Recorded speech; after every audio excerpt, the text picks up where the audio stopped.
अनंत कोटी ब्रह्मांड नायक राजाधिराज योगीराज प्रब्रह्म श्री संत सद्गुरू ब्रह्मांड नायक बाळूमामांच्या नावानं चांग भलं, हलसिद्धनाथांच्या नावानं चांग भलं. नमस्कार प्रेमळ भक्तांनो, ज्या काही तुमच्या चांगल्या इच्छा आहेत त्या इच्छा बाळूमामा लवकरात लवकर पूर्ण करोत, हीच मी माझ्या ब्रह्मांडाचरणी प्रार्थना करते आणि आजच्या नवीन आणि सुंदर अशा संदेशाला सुरुवात करते. मामा म्हणतात, माझ्या बाळा, देव होता नाही आलं तरीही चालेल, देव होता नाही आलं तरीही चालेल, परंतु देवाने जे दिलंय त्यातलं थोडं इतरांना देऊन पाहावं. देव होता नाही आलं तरीही, देव होता नाही आलं तरीही माणूस होऊन नक्की पाहावं, माणूस होऊन नक्की पाहावं. जय बाळूमामा.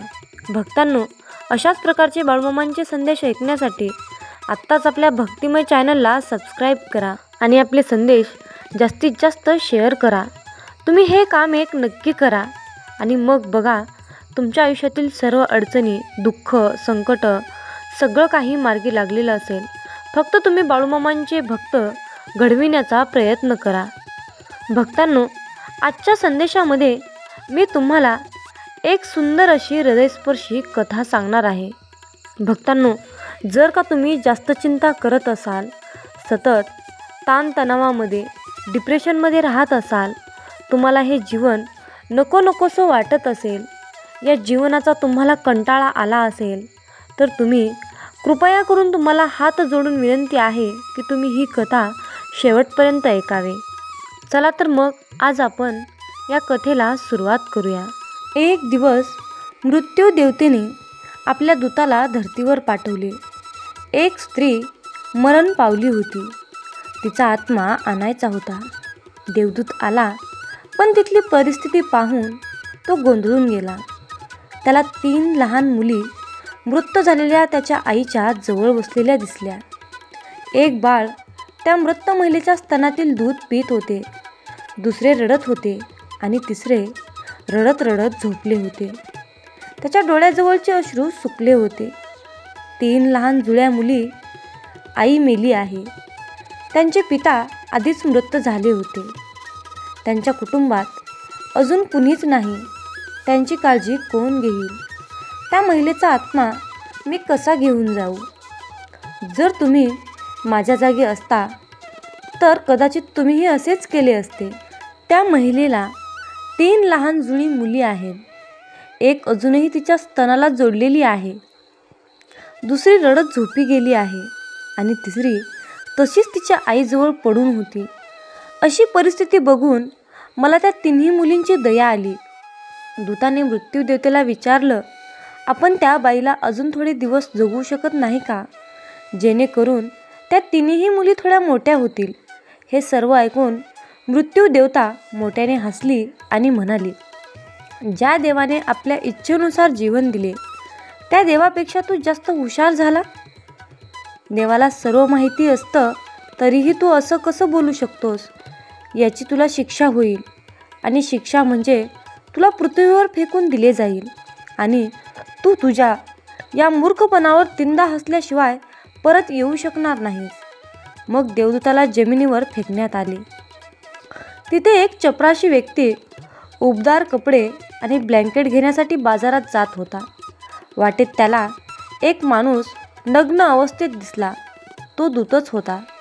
त्याला त्या व्यक्तीची खूप दया आली. आपल्या मुलांसाठी उबदार कपडे आणि ब्लँकेट घेऊन जाण्याऐवजी त्याने देवदूतासाठी आपले कपडे आणि ब्लँकेट विकत घेतले. तो देवदूत माणूस म्हणाला, माझ्याकडे घर नाही, कुटुंब नाही आणि राहण्याची व्यवस्था नाही. या भयंकर थंडीत मी काय करू? त्यावर चपराशी म्हणाला, काळजी करू नकोस, तू माझा आहेस.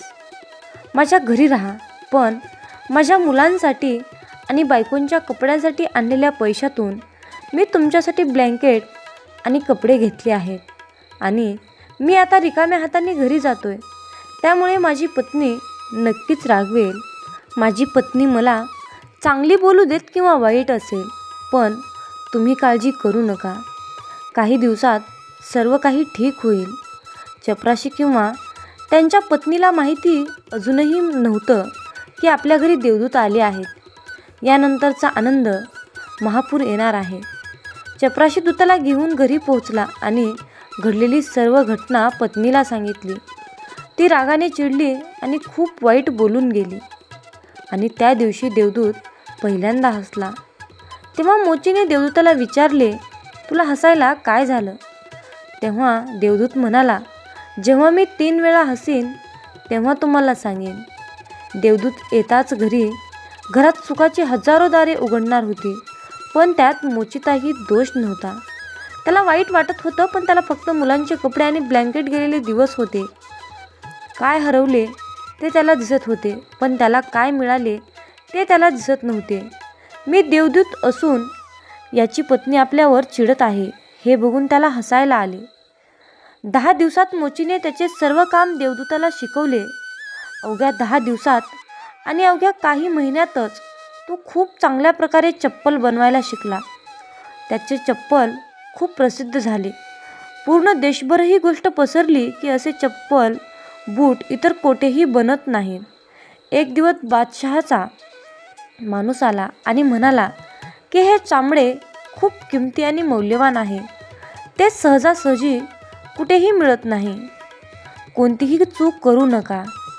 आणि सम्राटासाठी यातून बूट बनवायचे आहेत. मी पुन्हा एकदा सांगत आहे, बूट बनवायचे आहेत, चप्पल नाही. त्यावेळी अशी प्रथा होती की माणूस मेला की त्याला चामड्याने झाकले जायचे.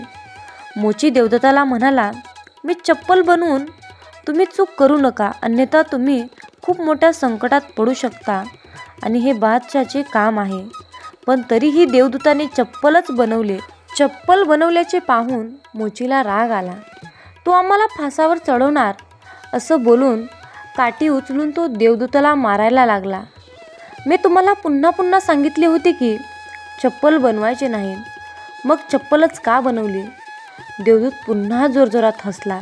तेवढ्यात एक माणूस सम्राटाच्या घरातून धावत आला. तो म्हणाला, बूट बनवू नका, चप्पल बनवा, कारण सम्राट मरण पावला आहे. भविष्य अज्ञात आहे हे त्यांच्याशिवाय कोणालाच माहीत नाही आणि माणूस भूतकाळाच्या आधारे निर्णय घेतो. सम्राट जिवंत असताना बूट लागत होती आणि आता मृत झाल्यावर स्लीपरची गरज होती. तेव्हा ती मोची देवदूताची पाय धरून माफी मागू लागला की मला माफ करा, मी तुम्हाला मारले, मला क्षमा करा. पण तो देवदूत म्हणाला, हरकत नाही, मी माझी शिक्षा भोगत आहे. पण तो आज पुन्हा हसला. मोचीने पुन्हा विचारले की हसण्याचे कारण काय? मी 3दा हसीन तेव्हाच सांगेन. तो पुन्हा हसला, कारण आपल्याला भविष्य माहीत नाही, म्हणूनच आपण आकांक्षा बनवतो ज्या निरर्थक असतात, कधीच पूर्ण होणार नाहीत. अशा आकांक्षा, अपेक्षा आपण करतो जे कधीच शक्य होणार नाही. ते आम्ही देवाकडे मागतो, कारण अजून काहीतरी वेगळं घडणार आहे असं आपल्याला वाटतं. आपले नशीब आपल्याला न विचारता फिरत असते आणि आपण विनाकारण मध्येच आवाज काढतो. स्लीपरची गरज असताना आपण बूट बनवून घेतो. मरण्याची वेळ जवळ येत असताना आपण जीवन व्यवस्थित करायला निघतो. देवदूताला अचानक त्या 3 जुळ्या मुली आठवतात. त्यांच्यासाठी भविष्यात काय आहे हे मला कसे कळेल? मी विनाकारण उगाच मध्ये गेलो असं त्याला वाटतं. आणि तिसरी घटना अशी घडली की एके दिवशी 3 तरुण मुली आल्या. तिघींचीही लग्न होणार होती आणि तिघींनीही त्यांच्यासाठी बूट बनवण्याची ऑर्डर दिली. तसंच त्यांच्यासोबत एक वृद्ध स्त्री म्हणजेच एक आजी आली होती. देवदूताने आता ओळखले, या त्याच 3 मुली आहेत ज्यांना त्याने मृत आईजवळच सोडले होते आणि ज्यांच्यामुळे तो शिक्षा भोगत आहे. ते सर्व निरोगी, सुंदर होते. त्याने त्यांना विचारलं, या 3 मुली कोण आहेत? ती वृद्ध बाई म्हणाली, या माझ्या शेजारच्या बाईच्या मुली आहेत. ती गरीब स्त्री होती. ती इतकी आजारी होती की शेवटी तिच्या अंगात दूधही नव्हते. तसंच त्यांची परिस्थिती इतकी गरिबीची होती की त्यांच्याकडे पैसे, कपडे काहीच नव्हतं. फक्त 3 जुळ्या मुली होत्या. त्यांना दूध पाजवत असताना तिचा मृत्यू झाला. पण मला या 3 चिमुकल्या मुलींची दया आली. मला मूलबाळ नाही आणि म्हणूनच मी खूप प्रेमाने या 3 मुलींचा सांभाळ केला. आई जिवंत असती तर या तिन्ही मुली गरिबी, उपासमार आणि दारिद्र्यात वाढल्या असत्या. आई मरण पावली म्हणून या 3 मुली मोठ्या संपत्ती आणि समृद्धीत वाढल्या आणि आता या सर्व तिघी त्या वृद्ध महिलेच्या सर्व मालमत्तेचे मालक आहेत आणि त्यांचे लग्न सम्राटाच्या कुटुंबात होत आहे. देवदूत तिसऱ्यांदा पुन्हा हसला आणि त्याने मोचीला सांगितले की ही 3 कारणे आहेत माझ्या हसण्याची. चूक माझीच होती. नियती महान आहे. आपण जेवढे पाहू शकतो तेवढेच आपण पाहतो आणि जे पाहू शकत नाही त्यांचा विस्तार खूप छान आणि महान आहे. आणि आपण काय पाहू शकतो यावरून आपण कोणताही अंदाज बांधू शकत नाही. मी माझ्या मूर्खपणावर 3दा हसलो आहे. आता माझी शिक्षा संपली आहे आणि आता मी जातो, असं तो मोचीला बोलून निघतो. देव जे काही करतो ते चांगल्यासाठीच करतो. कोण राहू नका, तर वर्तमानात जगायला शिका. गेले दिवस परत येत नाहीत. ज्या चुका झाल्या त्यातून शिकायचं आणि पुढे जायचं. काही लोक सतत जुने अपमान, त्रास या गोष्टी उकळतात. तेव्हा असं झालं होतं, तेव्हा तसं झालं होतं असं म्हणत बसल्याने काहीच बदल होत नाही. उलट उगाच मन जड होतं, दुःखी वाटतं. त्यापेक्षा वर्तमानात जगा, आजचा दिवस आनंदाने जगा, कारण हाच क्षण खरा आहे. एखादी गोष्ट चुकीची झाली असेल तर तिला पुन्हा पुन्हा आठवून त्रास करून घेण्यात काहीच अर्थ नाही. आयुष्य पुढे चालत राहतं. जो पुढे पाहतो तोच आयुष्यात यशस्वी होतो. मागे पाहणाऱ्यांना फक्त पश्चाताप आणि दुःखच मिळतं. अरे बाळा, लोक काय म्हणतील याचं टेन्शन घेऊ नका. लोकांचं काम बोलणं आहे. तुम्ही काहीही केलं तरी काही ठराविक लोक टीकाच करतील. म्हणूनच लोक काय म्हणतील याचा विचार करत बसू नका. तुम्हाला सगळ्यांना खुश करता येत नाही. आयुष्य स्वतःच्या मर्जीने समाधानाने जगा. स्वतःला हवं तसं जगायला शिकलात की मन शांत राहील. लोकांसाठी आपण बदलतो तर आपली ओळखच नष्ट होईल. जग तुमचं कौतुक कधीच करत नाही, पण चुका लगेच दाखवते. म्हणून लोकांपेक्षा स्वतःला काय योग्य वाटतं याचा विचार करा. स्वतःच्या निर्णयावर विश्वास ठेवा आणि निर्भीडपणे आयुष्य जगा. दुसऱ्यांच्या आयुष्याची स्वतःची तुलना करू नका. तुमच्या मेहनतीचा तुमच्या आयुष्याचा परिणाम होतो. दुसऱ्यांच्या यशामुळे तुमचं जीवन बदलत नाही. काही लोक कायम इतरांचं बघून आपल्या आयुष्याशी त्याची तुलना करत असतात. परंतु बाळा, एक गोष्ट नेहमी लक्षात ठेव. प्रत्येकाची वेळ ही वेगवेगळी असते. कोणीतरी लवकर यशस्वी होतो, कोणीतरी उशिरा. त्यामुळे स्वतःच्या क्षमतेवर विश्वास ठेवा आणि दुसऱ्यांच्या सुखाची तुलना करून आपलं दुःख वाढवू नका. झाडाचं फळ पहा. आंब्याचं झाड लवकर फळ देतं, पण चंदनाला मोठं व्हायला वर्षानुवर्ष लागतात. पण त्याची किंमत मात्र वेगळी असते. त्यामुळे आपल्या गतीने चालवा. तुमच्या हातात मेहनत आहे. यशाचं फळ आहे. तुमचं नशीब ठरवेल. क्षमाशील व्हा. राग सोडा. राग हा फक्त आपल्यालाच त्रास देतो. समोरचा माणूस कधीच बदलत नाही. आपण मात्र रागाच्या आगीत जळत राहतो. कुणी वाईट वागलं तर त्याला मनात धरून ठेवण्यापेक्षा ते विसरून जा. माफ करणारा माणूस मोठा असतो. रागाला दूर ठेवलं की मन शांत राहतं आणि आयुष्य सुंदर वाटतं. क्षमा करणं म्हणजे दुबळेपणा नाही, तर ते मनाच्या शांतीसाठी गरजेचं असतं.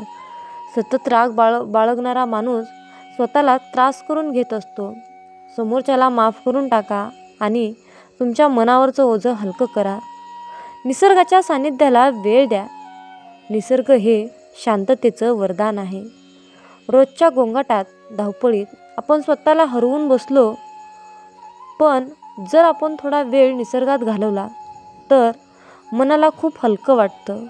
गच्चीवर उभं राहून वारा अंगावर घेतला, एखाद्या झाडाखाली बसून त्याच्या सावलीचा अनुभव घेतला तरी मन प्रसन्न होतं. निसर्गाशी जोडला गेलात की तणाव आपोआप निघून जातो. जिथे शांतता असते तिथे मनही स्वस्थ राहतं. रोज काही वेळ तरी निसर्गाचा आनंद घ्या. सकाळी लवकर उठा. झाडं, पानं पहा. पक्ष्यांचे आवाज ऐका. तुम्हाला तुमचं मन आधीपेक्षा खूप हलकं वाटेल. म्हणून माझ्या बाळा, मनसोक्त जगा. स्वतःसाठीही वेळ काढा. दिवसभर नुसतं काम, जबाबदाऱ्या आणि दुसऱ्यांसाठी धावपळ करणं हे पुरेसं नाही. स्वतःसाठीही वेळ दिला पाहिजे. हसणं, गाणी ऐकणं, फिरायला जाणं, आपली आवड जपणं, याने मन आनंदी राहतं. दिवसाचा थोडा वेळ तरी स्वतःसाठी काढलात तर आयुष्याची मजा वाटते आणि शांतताही मिळते. एखाद्या दिवशी तुमचे मन आवडीची गोष्ट करा, मित्रांशी गप्पा मारा, पुस्तक वाचा, एखादी नवीन कला शिका. स्वतःसाठी वेळ दिलात की जीवनाचा आनंद दुप्पट होतो. शांत आयुष्य हवं असेल तर स्वतःलाही महत्त्व द्या. म्हणून बाळा, शांततेने जगायचं असेल तर आयुष्यातील छोट्या छोट्या गोष्टींमध्ये आनंद शोधायला शिका. आनंद हा शोधलाच पाहिजे. अपेक्षा वाढवल्या की मन बेचैन होतं. भूतकाळाच्या आठवणीमध्ये अडकून बसलो की वर्तमानाचा आनंद मिळत नाही. लोक काय म्हणतील याचं टेन्शन घेतलं की आपल्या मर्जीप्रमाणे जगताच येत नाही. त्यामुळे स्वतःसाठी जे योग्य वाटतं तेच केलं पाहिजे. दुसऱ्यांच्या आयुष्याशी तुलना करणं म्हणजे स्वतःला उगाच त्रास देणं. प्रत्येकाचा प्रवास वेगळा असतो, म्हणून आपल्या वाटचालीवर लक्ष द्या आणि शांत राहा. मनाने पुढे जा. राग, चिडचिड ही फक्त मनावरचाच एक शरीरावरचाच भार वाढवते. त्यामुळे माफ करणं आणि सोडून देणं या गोष्टी शिका.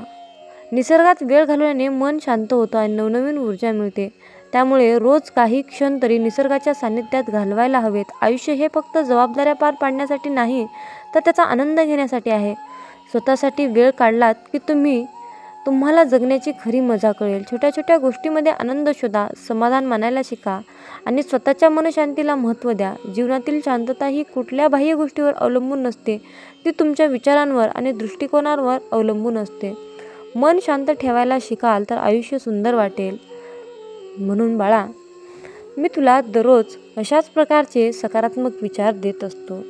या माझ्या गोष्टींचा तू अवलंब कर आणि तुला आयुष्य बघ कसं सुंदर वाटेल.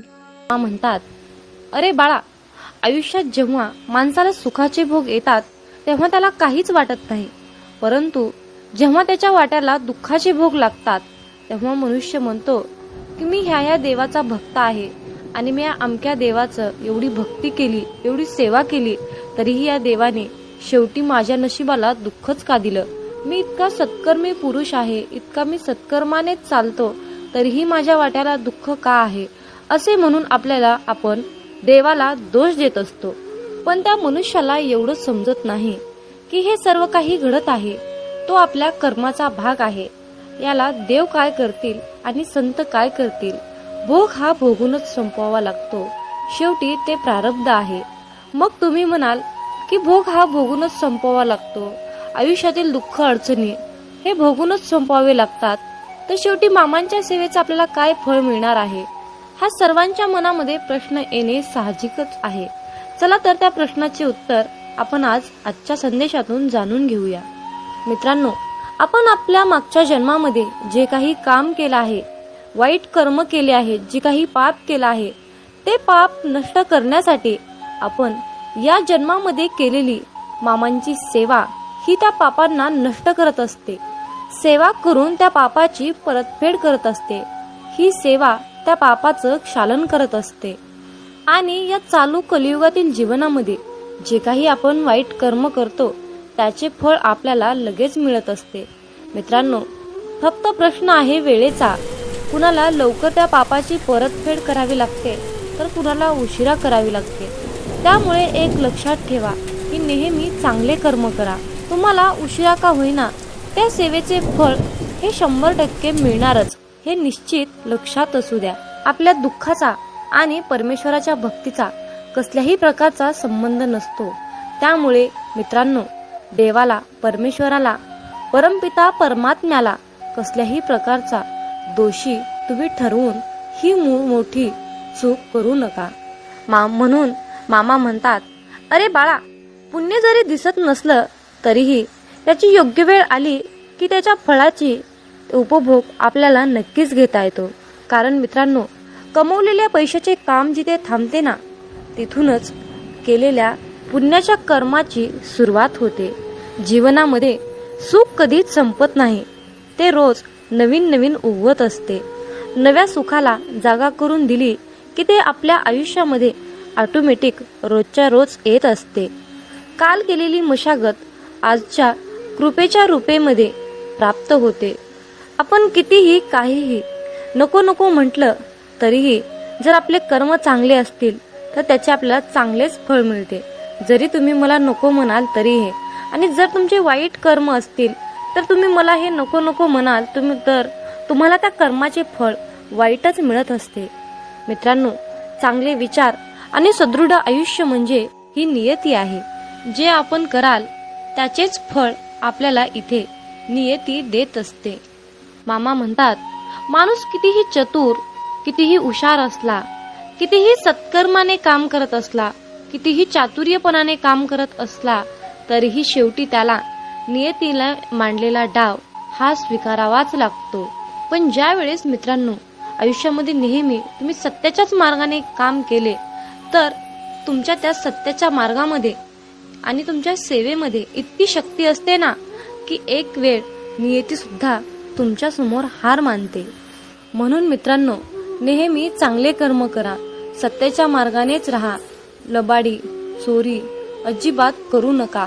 असं म्हणतात की आपली संगतच आपले भविष्य घडवते. म्हणून संगत ही चांगली करा, चांगल्या लोकांशी संघटित राहा, एकरूप राहा. जीवन हे खूप सुंदर आहे आणि खूप छोटं आहे.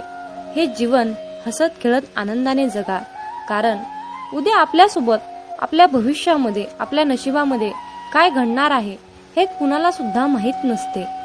त्यामुळे आनंदी राहून, समाधानी राहून जीवनाचा खरा आनंद घ्यायला शिका. शेवटी तुम्हाला मामांकडे एकच मागायचं आहे की मामा, वाट चुकलोय, थोडी वाट दाखवाना. वादळात हरलेल्या जहाजाला थोडा काठ दाखवाना. मामा, अंधार खूप आहे, थोडा प्रकाश दाखवाना. मामा, तहान खूप लागली, थोडं नाम घेण्याची शक्ती द्या ना. मामा, मी तुम्हाला मागत राहीन, तुम्ही मला देत राहाल, परंतु आज मला तुम्ही एक शेवटचं वचन द्या ना. कधीही काढणार नाही या बालकाच्या डोक्यावरचा हात, कधीही सोडणार नाही या बालकाची साथ, असं तुम्ही आज मला एक शेवटचं वचन द्या ना. मित्रांनो, आयुष्यामध्ये सुखादुःखाचे हे कालचक्र कायम फिरतच असते. तुमच्या आणि माझ्या आयुष्यामध्ये खूप दुःख आहे. जर आपण या आयुष्याकडे सुखाच्या नजरेने, आनंदाच्या नजरेने पाहिलो तर हे आयुष्य खूप सुंदर आहे. पण याच आयुष्याकडे आपण दुःखाने बघितलो, रडत बसलो, तर हे आयुष्य आपल्याला दुःखातच जाणार आहे. हे आयुष्य आपल्याला दुःखच देणार आहे.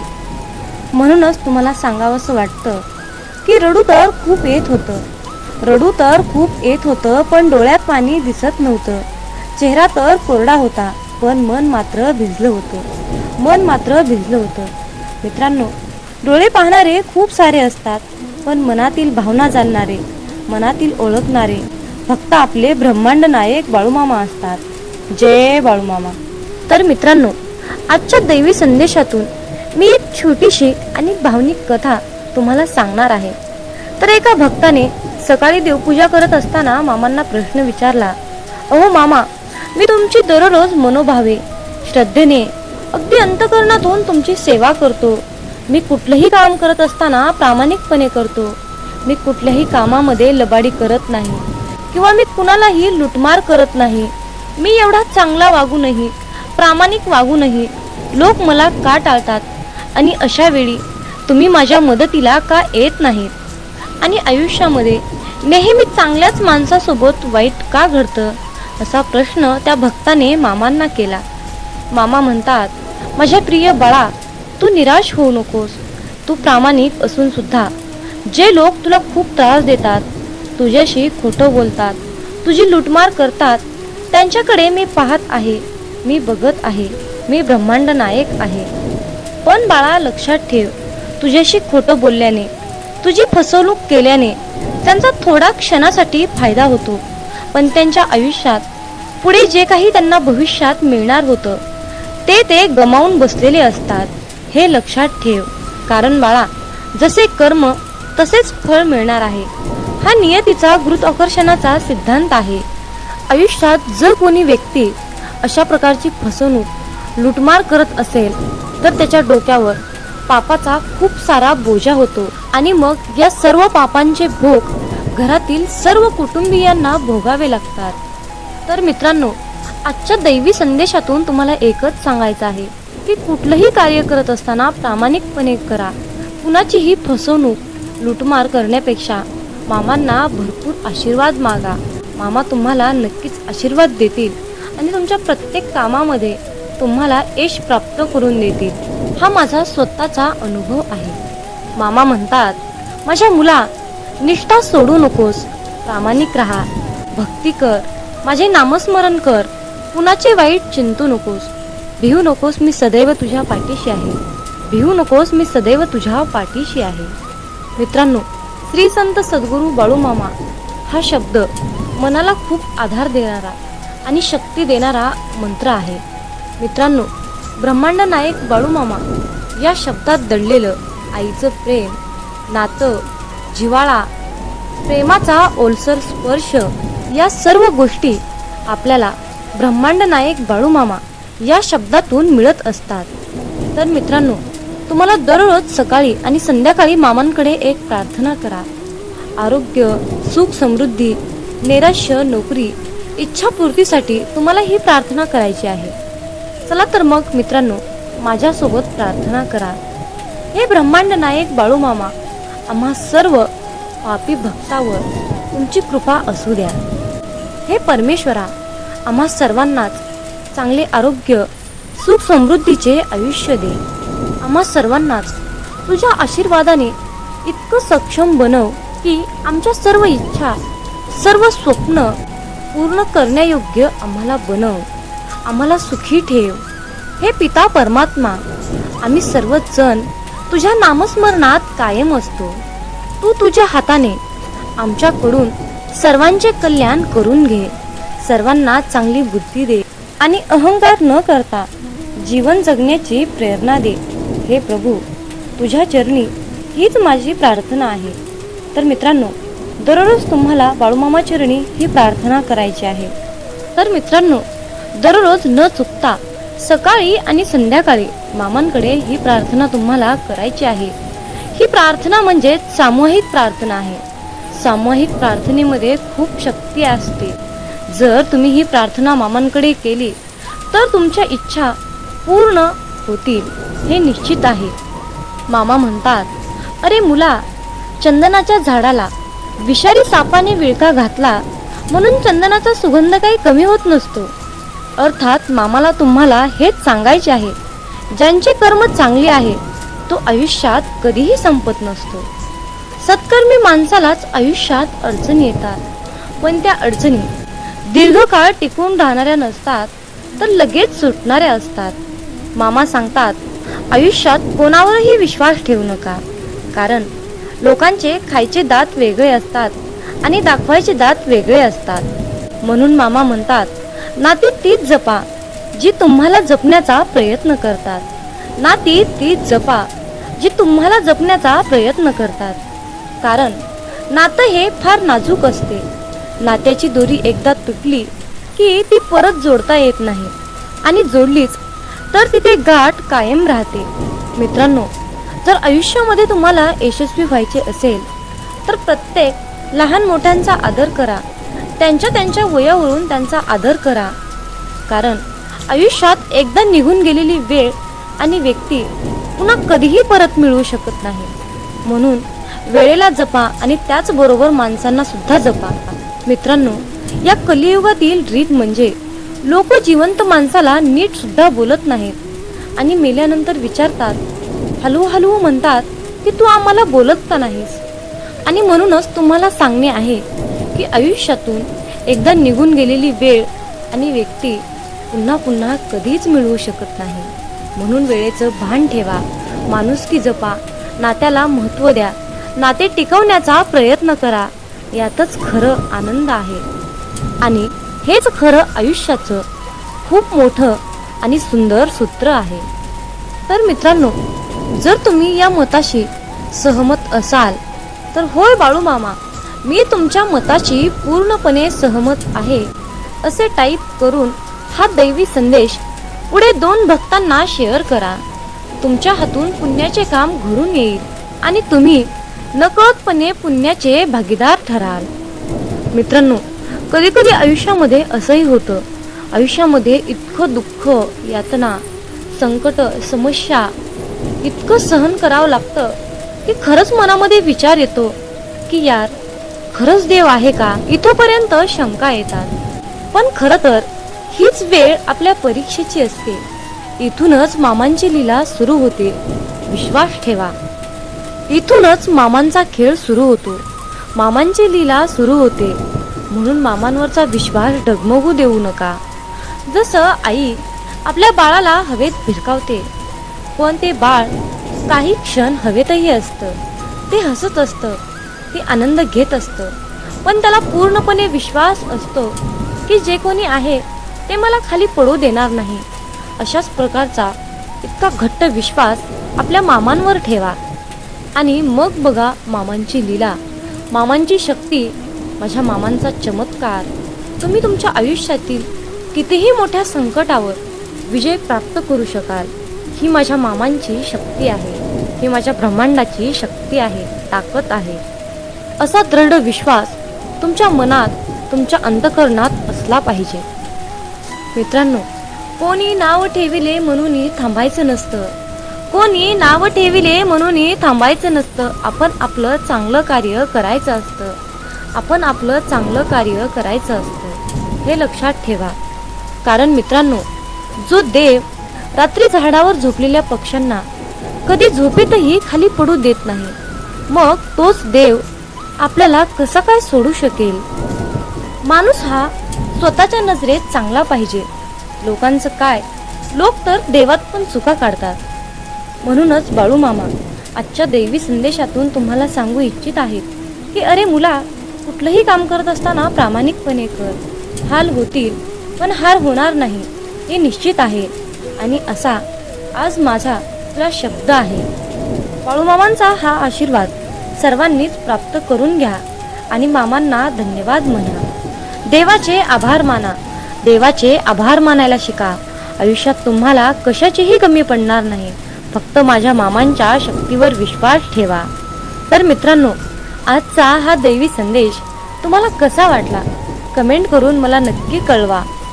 हा संदेश तुम्हाला आवडला असेल तर शेअर करा आणि अशाच प्रकारचे महत्त्वपूर्ण, भावनिक, प्रेरणादायी, प्रेमळ संदेश ऐकण्यासाठी आपल्या चॅनलला सबस्क्राईब करा. मग बोला बोला बाळूमामांच्या नावानं चांग भलं, हलसिद्धनाथांच्या नावानं चांग भलं. धन्यवाद.